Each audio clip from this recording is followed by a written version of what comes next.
أعوذ بالله من الشيطان الرجيم. بسم الله الرحمن الرحيم. يا أيها الذين آمنوا يا أيها الذين أوتوا الكتاب آمنوا بما نزلنا مصدقا لما معكم من قبل أن نطمس وجوها فنردها على أدبارها أو نلعنهم كما لعنا أصحاب السبت وكان أمر الله مفعولا. صدق الله العظيم. ہمارے آج کے سبق کا آغاز آیت نمبر سورہ نساء کی آیت نمبر 47 سے ہو رہا ہے۔ اللہ تعالیٰ ہمارے دلوں میں اتار دے، اللہ ہمیں سمجھنے کی توفیق عطا فرمائے۔ میں حد الامکان کوشش کرتا ہوں کہ یہاں ان لوگوں کو رکھوں جو لوگ اپنے وقت کے ساتھ وقت نکال سکتے ہیں، جو قرآن مجید کو اس قدر اہمیت دیتے ہیں۔ ہمیں قرآن باقاعدہ سمجھنا چاہیے، ورنہ قرآن سمجھنے کی چیز ہے، اللہ کا ہمارے نام پیغام ہے۔ اگر ہم ہی قرآن سے غافل ہوں، یعنی ہم وہ لوگ ہیں جو دیندار سمجھے جاتے ہیں معاشرے کے اندر، اللہ ہمیں دیندار بنا بھی دے، صحیح دیندار بنا دے، دین کو سمجھنے والا، دین کو اپلائی کرنے والا اپنی زندگی میں بنا دے۔ تو لوگ ہمیں دیندار سمجھتے ہیں، اگر ہم لوگ بھی قرآن سے نہ آشنا ہو، قرآن سے ہمارا تعلق نہ ہو، ہمیں اتنا بھی نہ پتہ ہو کہ اللہ نے ہم سے کیا فرمایا ہے، اللہ نے ہمیں کون کون سی کہانیاں سنائی ہیں، کون کون سے قصے سنائے ہیں، کس کس نبی کا تذکرہ کیا ہے، اپنے قدرت کے کیا کیا دلائل دیے ہیں، ہم کیا اس کو سمجھنے والے بنیں گے۔ دیکھیں جو رائٹرز ہوتے ہیں نا، کتابوں والے، وہ اپنے جو فینس ہوتے ہیں ان سے پوچھتے ہیں تم نے میری فلاں کتاب پڑھی ہے؟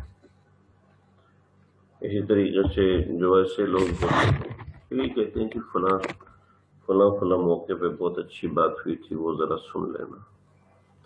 تو ایسے ہی اللہ تعالیٰ اپنے خاص بندوں کو ہی قرآن سے تعلق کی توفیق دیتے ہیں۔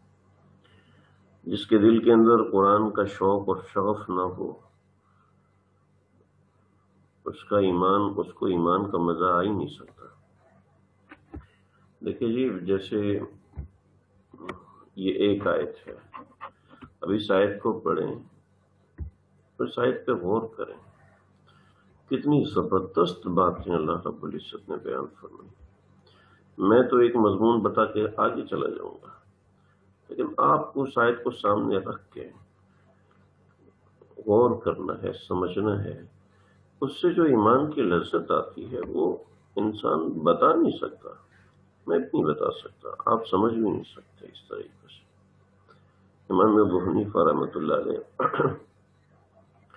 پوری رات ایک آیت پڑھ کے روتے رہے، وَامْتَازُوا الْيَوْمَ أَيُّهَا الْمُجْرِمُونَ، وَامْتَازُوا الْيَوْمَ أَيُّهَا الْمُجْرِمُونَ، مجرموں آج الگ ہو جاؤ، یعنی قیامت کے دن جب سب لوگ اکٹھے ہوں گے، سب لوگ جمع ہوں گے، کوئی کسی کے پیچھے چھپ رہا ہوگا، کوئی کسی کے پیچھے پناہ لے رہا ہوگا کہ میں اس کے پیچھے چھپ جاؤں، میں اس کے پیچھے بچت ہو جائے میری بچت، جیسے بچے بچپن میں ڈر رہے ہوتے ہیں کہ میں ٹیچر کو نظر نہ آ جاؤں، تو ایسے چھپ رہے ہوں گے۔ تو اللہ فرمائیں گے وَامْتَازُوا الْيَوْمَ، الگ ہو جاؤ آج مجرموں، تو جو مجرم ہوں گے ان کو الگ ہونا پڑے گا۔ تو یہ آیت پوری رات پڑھتے رہے، روتے رہے، پڑھتے رہے۔ ایک عجیب حلاوت جو بتانے والوں نے بتایا وہ یہ کہ پریشان تھے کہ ایسا نہ ہو کہ میں بھی اس دن مجرموں میں شامل ہوں۔ تو ہر آیت میں ایک اپنی لذت، ایک اپنا مزہ ہے۔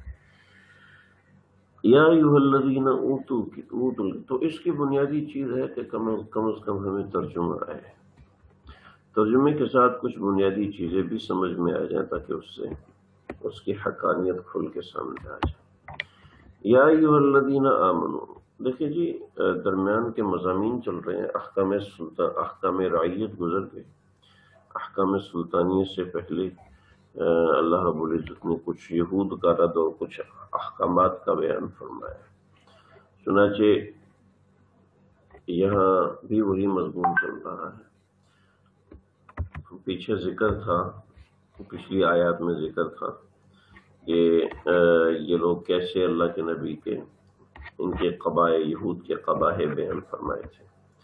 اب یہود کے قبائح کے اندر اللہ رب العزت مزید چند باتیں ہیں کہ ان کو ایمان لانے کی ترغیب بھی دے رہے ہیں۔ یا ایھا الذین، اے وہ لوگوں، اوتوا الکتاب، جس کو کتاب دی گئی ہے، آمنو، تم لوگ ایمان لے آؤ، بما نزلنا، اس پر نزلنا جو نازل کی ہے ہم نے، اس کتاب پر ایمان لے آؤ جو نازل کیا ہے۔ اچھا، وہ ایسی ویسی کتاب نہیں ہے، بلکہ مصدقا لما معکم، وہ جو تمہارے پاس باتیں ہیں نا ان کی تصدیق کرنے والی ہے۔ ایک پادری نے ڈاکٹر محمود احمد غازی صاحب رحمۃ اللہ علیہ ہو گئے، ان سے سوال کیا کہ آپ کی جو قرآن ہے نا، قرآن، اس نے ہماری بہت سی باتیں ذکر کی ہیں، تو اس کا مطلب تو یہ ہے کہ قرآن جو ہے وہ اصلی کتاب نہیں، اصلی کتاب ہے۔ قرآن نے ہماری بہت سے واقعات، بہت سے قصص جو ہماری کتابوں میں ہیں ان کو ذکر کیا، تو اس کا مطلب تو یہ ہوا کہ آپ لوگوں نے ہماری کتابوں سے چوری کیا۔ تو حضرت نے جواب میں بڑی زبردست بات فرمائی کہ بہت سی باتیں ذکر کی اور بہت سی باتیں ذکر نہیں کی۔ تو جو بہت سی باتیں ذکر کی ہیں وہ کیوں کی ہیں ذرا آپ یہ بتا دیں، اور بہت سی باتیں ذکر نہیں کی وہ کیوں نہیں کی یہ بھی بتا دیجیے۔ تو وہ پھنس گیا۔ تو حضرت نے فرمایا کہ ہم نے کبھی دعویٰ کیا ہی نہیں ہے کہ قرآن ایک ایسی کتاب ہے جس میں نئی نئی باتیں ہیں، بلکہ قرآن ہے مصدقا لما معکم، قرآن پچھلی باتوں کی تصدیق کرنے والی کتاب ہے، پچھلی باتوں کی تصدیق کرنے والی کتاب ہے، اور جو اس میں صحیح لکھا ہے آج اس کی تصدیق قرآن کر رہا ہے، اور جو اس میں غلط لکھا ہے وہ نہ لکھ کر اس کی تکذیب کر رہا ہے۔ چنانچہ مصدقا لما معکم، تصدیق کرنے والی، من قبل، ان سے پہلے والی کتاب نہیں، ان سے پہلے کتاب معکم، تم سے مصدق، جو تمہارے ساتھ ہے، جو تمہارے پاس ہے کتاب، یعنی تورات زبور انجیل، اس کی تصدیق کرنے والی ہے۔ تم ایمان لے آؤ، ٹھیک ہے، اب اس کو دوبارہ جوڑیں، یا ایھا الذین آمنو، تم ایمان لے آؤ، من قبل، اس سے پہلے، کہ ان نطمس وجوہا، کہ تمہارے چہروں کو مسح کر دیا جائے، فنردھا، کیسا مسح کیا جائے، فنردھا علی ادبارہا، اس کو ایسا بنا دیا جائے جیسا کہ گدی ہوتی ہے، ویسے بنا دیا جائے جیسے کہ گدی ہوتی ہے، او نلعنہم، یا ہم اس پہ لعنت کریں، کما لعنا اصحاب السبت، جیسے کہ ہم نے ہفتے والے دن والوں پر لعنت فرمائی تھی۔ یہ جو قصہ ہے، یہ قصہ پہلے ہوا ہے یا نہیں ہوا، بہت اس میں تفصیلات ہیں۔ آمنوا بما انزلنا مصدق، کہ کسی کے چہرے مردود ہوئے تھے، کسی کے چہروں کو اللہ نے گدی کی طرح بالکل سپاٹ بنا دیا تھا، نہیں، ایسا کوئی واقعہ تاریخ میں پیش نہیں آیا، یعنی نہیں آیا ان دا سینس ہے کہ کتاب اللہ میں کہیں موجود نہیں ہے۔ او لعنا، او نلعنہم کما لعنا، یا ہم ان پہ لعنت کرے جیسے اصحاب سبت۔ حضرت داؤد علیہ السلام کے زمانے میں اصحاب سبت کا واقعہ پیش آیا تھا، اور واقعہ یہ تھا کہ حضرت داؤد علیہ السلام کے زمانے میں لوگوں کے ذمے ہفتے کے دن کی عبادت تھی، جیسے ہمارے ہاں جمعے کے دن کی عبادت ہے، تو ان کے ہاں ہفتے کے دن کی عبادت تھی۔ تو ہفتے کے دن کی عبادت ہونے کی وجہ سے ان کے ذمے یہ تھا کہ ہفتے کے دن وہ مچھلی نہیں پکڑ سکتے تھے، ان کو اجازت نہیں تھی۔ جیسے جمعے کی اذان ہونے کے بعد تجارت کرنا جائز نہیں ہے، جمعے کی اذان ہونے کے بعد کوئی اور خرید و فروخت کرنا جائز نہیں ہے، چنانچہ اگر کسی نے روٹی خریدی جمعے کی اذان کے بعد تو یہ روٹی کھانا اس کے لیے حرام ہے، حالانکہ اس نے حلال پیسوں سے خریدی۔ تو جمعے کی اذان کے بعد کچھ خریداری کرنا حرام ہے جب تک جمعے کی ادائیگی نہ ہو جائے۔ تو لیکن ان کے ہاں یہ تھا کہ ہفتے کا دن آتے ہی کچھ بھی مچھلی کا شکار کرنا حلال نہیں ہے، حرام ہے، اور مچھلی ان کے ہفتے کے دن کثرت سے آتی تھی۔ یہ ایک معروف ہے کہ ہفتے میں ایک دن ہوتا ہے جس دن مچھلی کثرت سے آتی ہے۔ یہ ماہی گیر وغیرہ حضرات یہ بتاتے ہیں کہ ہفتے میں کوئی ایک دن ہوتا ہے، سمندر کے خاص علاقے ہوتے ہیں کہ اس دن مچھلی یہاں ملتی ہے، اس دن مچھلی یہاں ملتی ہے، اس دن یہاں یہ والی مچھلی آتی ہے۔ تو یہ مچھیروں کو پتہ ہوتا ہے، ہمیں بھی بتایا۔ تو اس دن مچھلی، ہفتے کے دن مچھلی وہاں کثرت سے آتی تھی۔ تو انہوں نے ایسا کیا کہ تالاب بنا لیتے تھے اور تالاب بنا کے اس پانی کو اس تالاب میں چھوڑ دیتے، اور پھر جب وہ پانی اس تالاب میں بھر جاتا تو اس تالاب کو بند کر دیتے۔ تو ساری مچھلی یہاں پر آ کے محفوظ ہو جاتی، واپس جا نہیں سکتی تھی، تو اگلے اتوار کے دن ان کو پکڑ لیتے تھے۔ پھر اللہ رب العزت نے پورے شہر کو بندر اور خنزیر سے تبدیل فرما دیا۔ تو جیسے ان پہ لعنت ہوئی تھی، اللہ فرماتے کما لعنا او نلعنہم او نلعنہم کما لعنا اصحاب السبت وکان امر اللہ مفعولا۔ اور اللہ کا معاملہ ایسے ہے، اور اللہ کا فیصلہ ایسا ہے کہ وہ ہو کے رہتا ہے۔ وَكَانَ أَمْرُ اللَّهِ مَفْعُولًا، اور اللہ کا فیصلہ ہو کے رہتا ہے۔ مطلب اس کا یہ ہے، اللہ کا فیصلہ کسی بھی معاملے میں ہو جائے تو اس فیصلے کو کوئی روک نہیں سکتا۔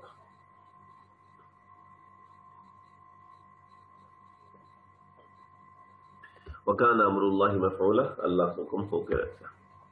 چنانچہ اب ان کو سمجھا دیا، سمجھانے کے بعد اللہ نے کہا دیکھو ان اللہ لا یغفر ان یشرک بہ، اللہ تعالیٰ ایسے ہیں کہ لا یغفر، کہ اللہ اس بات کو معاف نہیں کرتا، ان یشرک بہ، کہ اس کے ساتھ شرک کیا جائے، نو کمپرومائز، ویغفر، البتہ معاف فرما دیتے ہیں، ما دون ذالک، اس کے علاوہ جو بھی ہے، لمن یشاء، جس کو چاہتے۔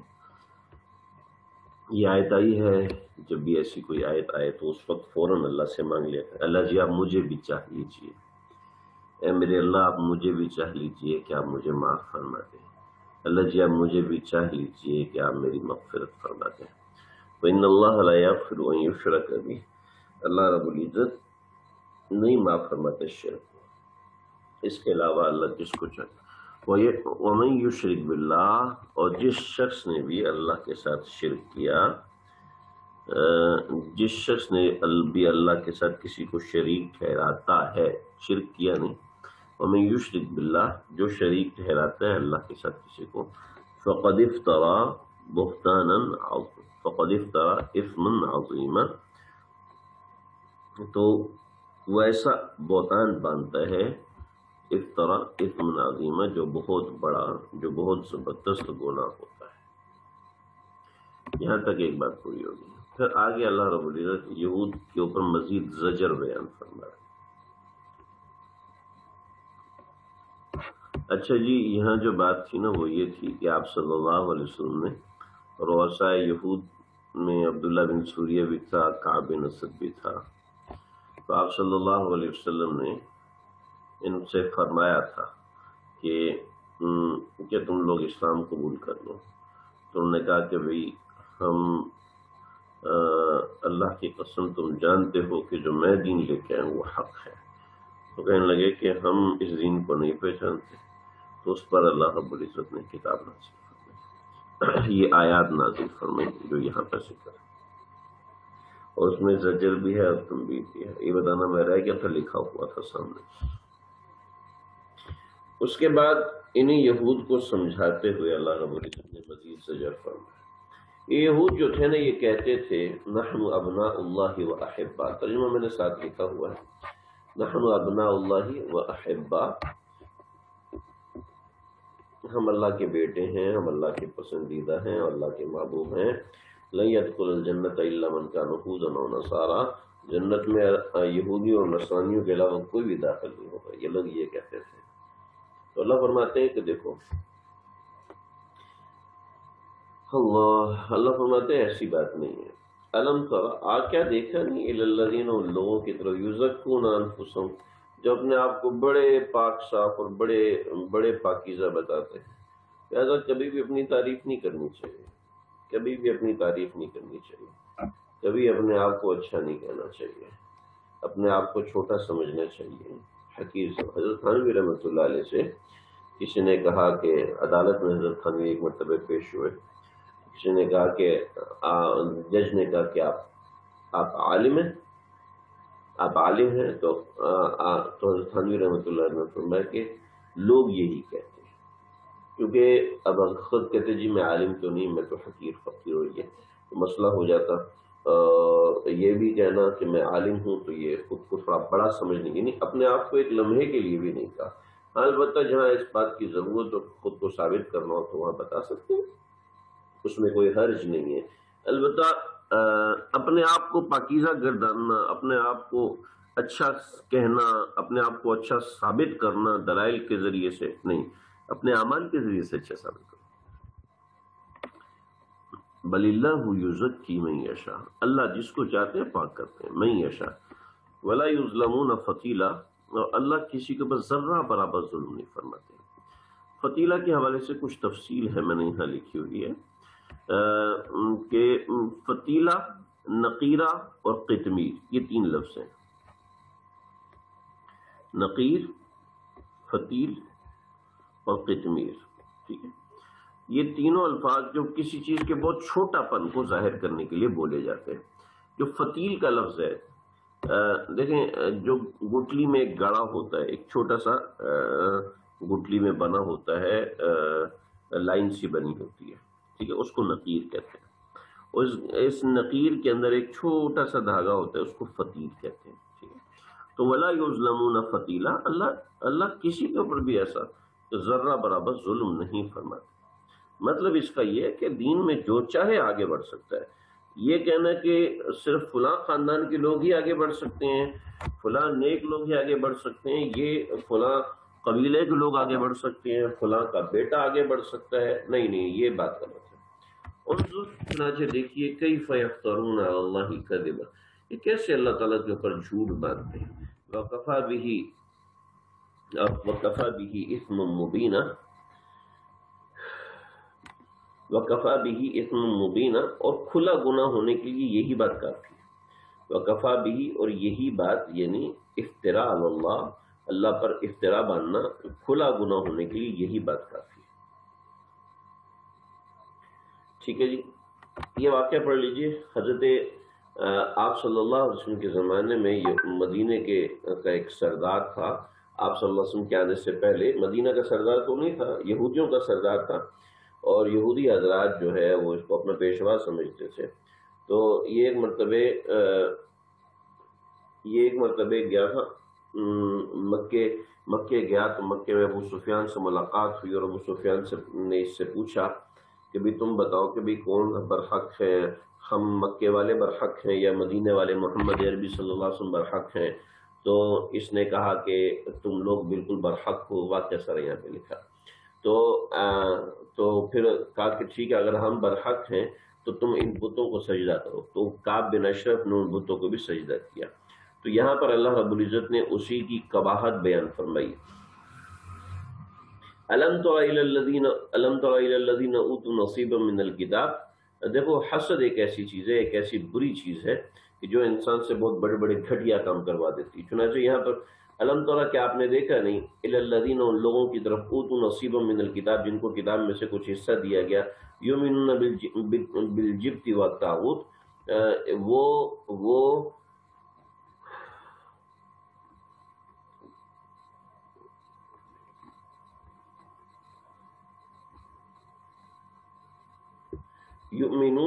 یؤمنون یہ ایمان کے معنوں میں نہیں ہے، ٹھیک ہے. یؤمنون کیونکہ وہ واقعہ پیچھے پورا ہے، اس کو لگانا ضروری ہے. چنانچہ یؤمنون، وہ تصدیق کرتے ہیں. وہ تصدیق کرتے ہیں بالجبتی والطاغوت. بالجبتی، جبت کہتے ہیں بتوں کو، والطاغوت اور شیطان. کس طریقے سے وہ بتوں کی اور شیطانوں کی تصدیق کرتے ہیں. وَيَقُولُونَ اور کہتے ہیں لِلَّذِينَ ان لوگوں سے کفروا جنہوں نے کفر کیا. جن لوگوں نے کفر کیا یعنی وہ لوگ جو کافر تھے، جیسے ابو سفیان اس وقت تک مسلمان نہیں ہوئے تھے. ہؤلائی کہ یہ ہیں اہدی زیادہ ہدایت پر، من الذین آمنوا جو لوگ ایمان لائے ان سے. یہ لوگ ہیں اہدی سبیلا، یہ لوگ زیادہ ہدایت کے راستے پر ہیں، من الذین آمنوا ایمان والوں کی نسبت. تو یہ لوگ زیادہ سیدھے راستے پر ہیں ایمان والوں کی نسبت. تو یہ ترجمہ ہو گیا اولئک الذین، چنانچہ ایسے لوگوں کے لیے ہے لعنہم اللہ. اولئک الذین یہ وہ لوگ ہیں لعنہم اللہ جن پر اللہ نے لعنت کی. اور ومن یلعن اللہ جس کے اوپر اللہ لعنت کرے فلن تجد لہ نصیرا، آپ کسی کو اس کا مددگار بالکل نہیں پائیں گے. چنانچہ اللہ ایک اور ان سے بات اٹھا رہے ہیں. تم لوگ جو ایسی بات کرتے ہو، یہ یہودیوں وغیرہ، کیا یہ لوگ جو ایسی بات کر رہے ہیں ام لہم نصیب من الملک، کیا ان کا کائنات کی بادشاہت میں کوئی حصہ ہے؟ فَإِذًا اگر ایسا ہوتا نا، فَإِذًا اگر ایسا ہوتا لا يأتون الناس نقیرا، تو یہ لوگوں کو گھٹنی میں جو سوراخ ہوتا ہے نا اس کے برابر بھی کچھ نہ دیتے. یہ ایسے بھوکے ننگے لوگ ہیں، یہ ایسے گھٹیا قسم کے لوگ ہیں. ام لہم نصیب اگر ان کو بادشاہت میں سے کچھ چیز ہوتا یہ ایسا کر رہے تھے. ام یحسدون، یا چلو ٹھیک ہے یہ بات نہیں ہے، تو پھر ام یحسدون الناس، کیا یہ لوگوں سے، یا یہ لوگوں سے ام یحسدون کہ کیا یہ لوگوں سے حسد کرتے ہیں. ام کیا نہیں یا کے معنوں میں، کیا کے معنوں میں یہاں پر نہیں. یا یہ لوگوں پہ حسد کرتے ہیں علی ما اتاہ اللہ من فضلہ، کہ اللہ رب العزت نے ان کو اپنے فضل سے عطا فرمایا ہے، یعنی نبی اکرم صلی اللہ علیہ وسلم کو عطا فرمایا ہے. یہ یہاں پر میں نے اس کے حوالے سے کچھ باتیں لکھی ہوئی ہیں، اس کو آپ دیکھ سکتے ہیں.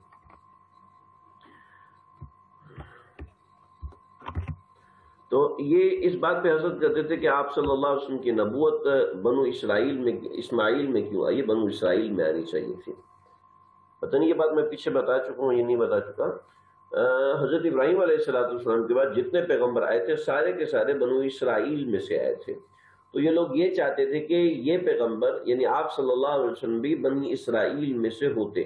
نقیرہ کے بارے میں پیچھے بتا چکا ہوں.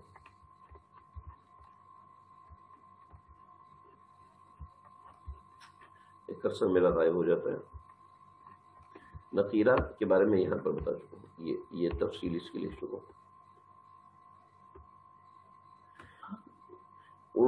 ام یحسدون الناس علی ما اتاہم اللہ، یا یہ لوگوں سے حسد کرتے ہیں اس بات پر کہ ان کو اللہ کی طرف سے کچھ فضل ملے یا رسول ملے. فقد آتینا آل ابراہیم الکتاب والحکمہ، فقد آتینا تو بس سمجھ لو ہم نے حضرت ابراہیم علیہ السلام کے خاندان کو کتاب اور حکمت عطا کی تھی. فقد آتینا ہم نے دی تھی آل ابراہیم علیہ السلام کے خاندان کو کتاب والحکمہ کتاب اور حکمت، و آتیناہم اور ہم نے ان کو دیا تھا ملکن عظیمہ بہت بڑی سلطنت ہم نے ان کو دی تھی. جب ہم نے ان کو اتنی بڑی مملکت اور سلطنت دی تھی تو ہماری مرضی ہم نے جب ابراہیم کو دی تھی، حضرت ابراہیم کو دی تھی، تو ہم کسی دوسرے کو بھی دے سکتے ہیں. تو یہ ہماری مرضی کے اوپر ہے. چنانچہ اللہ نے فَمِنْهُمْ مَنْ آمَنَ بِهِ، ان میں سے کچھ ایسے ہیں جو کہ ایمان لے آئے. وَمِنْهُمْ مَنْ صَدَّ عَنْهُ، اور ان میں سے کچھ ایسے جو اس سے رک کے. وَكَفَى بِجَهَنَّمَ سَعِيرًا، ایسوں کے لیے جہنم ٹھکانہ ہونے کے لیے کافی ہے.